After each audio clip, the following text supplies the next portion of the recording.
live in the past, because right now the future don't dey meet us for where we dey, for where we sit down. And as the future they meet us, we dey talk about new emerging economy we dey for inside the global space. And the emerging economy we dey for this global space right now na the world of blockchain. We don't reason say wetin be the matter, wetin be this blockchain wey be say people they always talk about. Blockchain, cryptocurrency na subset of blockchain. Wetin be this blockchain wey be say business persons, wey be say people, wey be say they inside the tech space they always talk about. Now why we get one confirmed guest wey be say understand everything wey dey happen for the world of blockchain and cryptocurrency. Himself understand the dynamics and the science behind blockchain, and a blockchain architect, and the CEO of Verum, and he understand these things. His name now Mr. Rume, Dominic. Amazing man if you ask me. Mr. Rume, Dominic, welcome to our famous couch. Thank you very much. Nice to meet you, Frank. Okay, so basically, we don't talk, say, you don't talk, say, you be blockchain architect and you understand a lot about blockchain. But then before we go into blockchain, what happened last week about cryptocurrency? What make the market deep? Reason, knowing fully well, say we lose this huge volume of amount for the world, for the crypto market. What really happened exactly?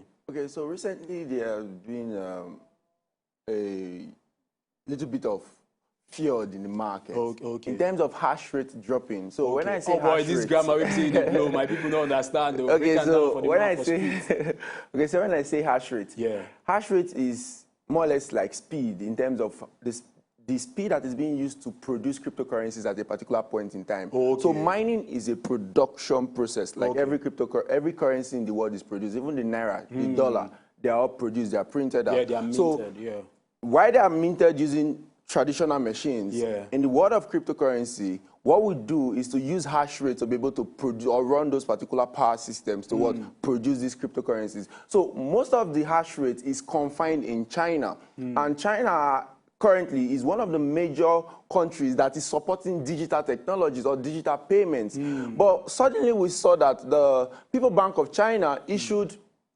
yesterday, the People's Bank of China also issued a letter to the banks that they should stop processing cryptocurrency payments for people. So you can imagine an economy that is digitally inclined like that cannot use digital currencies to pay for goods and services. So there is now a problem of remittance and the bottleneck of what? Of payment. So this significantly caused fear in the market.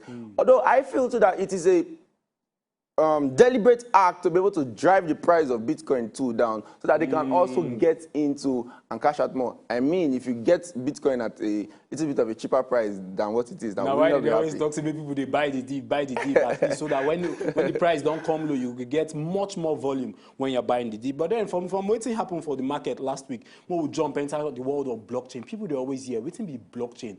And you remember, say they talk, say if you know if you explain them to a 7-year-old, you don't really understand them. So explain them for my guys, may they understand. Say, waiting be blockchain exactly.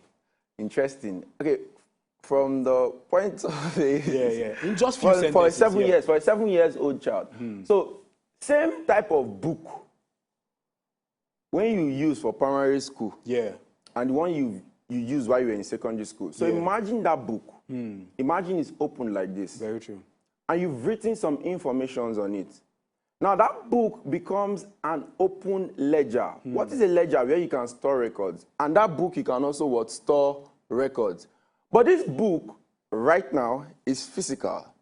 So transcend from the physical realm to the digital space, where you can store the same type of information digitally. That is the simple definition of the blockchain. The simple definition of the blockchain is that it's an open ledger. Okay, so it's just be like open book. It's just like final year result. Exactly. When people don't write all their exam, you go just see the data from there. Okay. In this case, it is interesting when you save data there because of some of the properties of the blockchain. Okay. That makes it one of the hottest topics in the globe right now. Okay. So one of those properties is the property of immutability, which ensures that whatever has been digitally signed on the blockchain cannot be changed. Okay, so it means you know if you get counterfeit of you know if you change spot on. Okay. Spot on. Yeah. So that particular property interestingly makes trust to be solved. So you know the blockchain as a technology runs on the internet, and we used to say that when the internet came, it came to bridge the knowledge gap between the rich and the poor. For the blockchain as a technology, one of the major issues for man is trust. And trust is what the blockchain has been able to bridge for us because it has immutability, which we just made mention of. Very true. Irreversibility, which means that when you send something out, it cannot come back. And that's one of the reasons why one of the use case of the blockchain is for finance. You know, the problem of, you would have a problem when I give you money now, right? Very true. And as soon as I give you money, that same money is in my pocket. You only say now juju be that.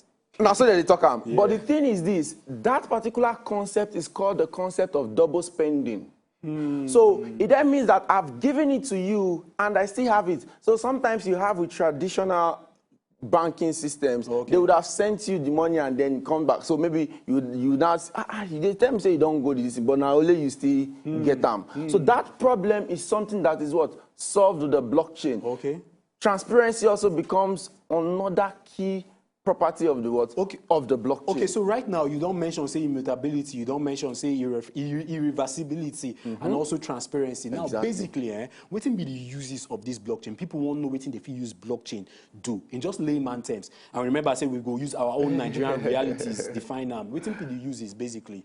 Okay, so for one, I know Wazobia promotes a lot of art and music and all that. So let me first of all start from there. At least the average Nigerian would understand that blockchain is used for the art industry. So, you know, one of the problems of musicians and artists is the fact that they are not properly compensated for the intellectual property that they put out there. And blockchain is interesting in such a way that you can have two sets of smart contracts, right? Where you, on this smart contract, you upload the content, right? And on this smart contract, you upload the user database and their funds there. So whenever it's connected in such a way that when, let's say in a month, the users are here, the content is here. It is connected like this. Once the user starts streaming from this particular smart contract, it is calculated digitally. Okay, fantastic. At the end of the month, the total number of times it has been streamed, it will be multiplied and paid back to the artist, which is what's interesting. Now, if we come to the world of art, then you can start having things like NFTs, which are the non-fungible tokens, which is about one of the recent hot topics in the blockchain space right now. So we know if you go inside that NFT, because I'm sure you heard someone. I'm sure you heard someone sold a piece of art at $69 million. Even Jack Dorsey. Yes, he sold his tweet for about almost $3 million. So that is an interesting part of what originality can transform into. So in this particular space of the blockchain, you are rewarded for being what? Original. All you need to do, upload one copy and then redistribute it. Amazing thing where you don't talk for there. You don't talk about the world of cryptocurrency. You also don't explain everything where we need to understand about the uses of blockchain. You use them fast track financial transaction and also use them as NFTs. All these people will say they in the entertainment industry for your content to make sure people no user no enter may they run pirate on top some of all those your content. If you use them, if you stamp them on top blockchain. And you know, explain everything where you need to understand about blockchain and its uses. You know, say for here, we always give you those things about Nigerian business landscape and the economy. But then for here, we bring amazing guests and a fantastic man. If you catch them across all social media platforms, so tell them your social media platform so that people will want to find out more about it. Okay, so you can follow me on Instagram, Dominic_Rume. Okay. You can follow me on Facebook, Rume Dominic. You can follow me on LinkedIn, Rume Dominic. Fantastic one. You don't explain now, man. If you catch me across all social media platforms at Fagbo Fram, we'll continue the conversation on top of your business, the economy, and even entrepreneurs at large. Don't go anywhere. You know why? The Good Morning Nigeria show continues. But make sure you be profitable in anything where you do. Cheers.